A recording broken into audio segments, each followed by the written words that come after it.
आज बहुत ही curious questions जो बच्चों से बूढ़ों तक के दिमाग में आता है कि सूर्योदय और सूर्यास्त के समय में लाल क्यों दिखाई पड़ता है। तो मैं आज इसको बहुत ही सरल, सिंपल और इंटरेस्टिंग रूप में आपको समझाने की कोशिश करता हूं कि क्यों एकेडमिक पॉइंट ऑफ व्यू से भी आप इसको समझने की कोशिश करेंगे, क्योंकि कई बार ये 10th क्लास में सवाल आते हैं कि सनलाइट और सनसेट के टाइम में लाल क्यों दिखाई पड़ता है। तो दोस्त मैं ये बताना चाहता हूं कि आप ये जानते होंगे कि सूर्योदय और सूर्यास्त के समय में मान लीजिए कि ये अर्थ है, मान लेते हैं कि ये अर्थ है या इसको हम सन मान लेते हैं, ठीक है। और सूर्योदय और सूर्यास्त के टाइम में अर्थ जो होता है ये सबसे दूर होते हैं और 12 बजे के समय में ये सबसे नज़दीक होता है। तो ये अर्थ का पोजीशन है, तो ये आप देख रहे हैं कि ये सबसे दूर है। दूसरा इंटरेस्टिंग फैक्ट कि लाइट में बहुत तरह के फेनोमेना होता है, जैसे reflection, refraction, scattering, dispersion, interference, so many phenomena जो होता है जो कि कंफ्यूज कर देता है। तो इसके लिए जो रिस्पॉन्सिबल फेनोमेना है लाइट का वो है स्कैटरिंग।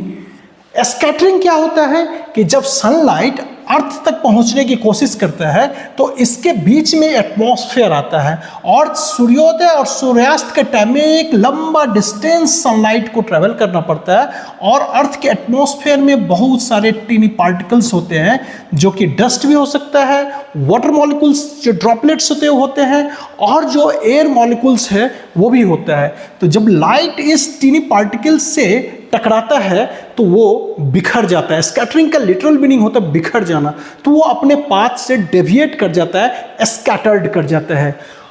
सबसे कम स्कैटरिंग जो होता है वो होता है लाल रंग का, रेड लाइट का। क्यों? क्योंकि साइंस में ये थ्योरम प्रूव किया गया है कि scattering is inversely proportional to 1/λ⁴। Academic point of view से ये जानना आपके लिए काफ़ी जरूरी है कि स्कैटरिंग जो है सो वेवलेंथ के पावर 4 के इनवर्सली प्रोपोर्शनेट होते हैं। और हम जानते हैं कि रेड लाइट का जो वेवलेंथ है वो सबसे मैक्सिमम होता है। सबसे मैक्सिमम वेवलेंथ किसका होता है? रेड का होता है। और सबसे कम आप विब्जियोर देखे होंगे, विब्जियोर में सबसे नीचे वायलेट होता है और सबसे ऊपर रेड होता है। तो रेड का वेवलेंथ सबसे ज़्यादा होता है, वायलेट का सबसे कम होता है। तो जिसका वेवलेंथ ज़्यादा होगा उसका स्कैटरिंग कम होगा और जिसका स्कैटरिंग यानी कि डेविएशन कम होगा, यानी कि वो अपने पाथ से भटकाव कम होगा, तो वो ही सबसे पहले हमारे तक पहुंचेगा। तो इसीलिए सूर्योदय और सूर्यास्त के टाइम में चूंकि लंबा डिस्टेंस सनलाइट को करना पड़ता है और बहुत सारे टीनी पार्टिकल्स से सनलाइट को स्कैटर्ड करना पड़ता है, तो सबसे कम डेविएशन जिस वेवलेंथ का होगा वही हमारे पास पहुंचेगा। दूसरा इंटरेस्टिंग फैक्ट, हमारे आंख या हमको कोई भी ऑब्जेक्ट उसी कलर का दिखाई पड़ता है जो कलर हमारे आंख तक पहुंचता है। तो सबसे पहले कौन सा कलर पहुंचेगा? रेड पहुंचेगा। तो सूर्योदय और सूर्यास्त के टाइम में हमें आकाश लाल दिखाई पड़ता है बिकॉज ऑफ स्कैटरिंग। ऐसे फैक्ट्स इंटरेस्टिंग जानने के लिए इस चैनल को सब्सक्राइब कीजिए। और मैं आपको बताऊं कि अभी हमने एक नया चीज़ फिजिक्स के लिए लॉन्च किया है फ्री ऑफ कॉस्ट।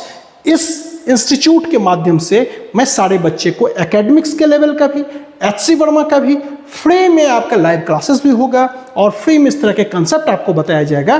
तो आप इस चैनल को लाइक, सब्सक्राइब और बेल आइकन को ज़रूर दबा लें ताकि इस तरह की वीडियोस, इंटरेस्टिंग फैक्ट आपको छूट ना जाए। नेक्स्ट हम आपको बताएंगे कि इंद्रधनुष जो है वो 7 कलर के क्यों होते हैं। इसको भी बहुत इंटरेस्टिंग ढंग से बताएंगे। धन्यवाद।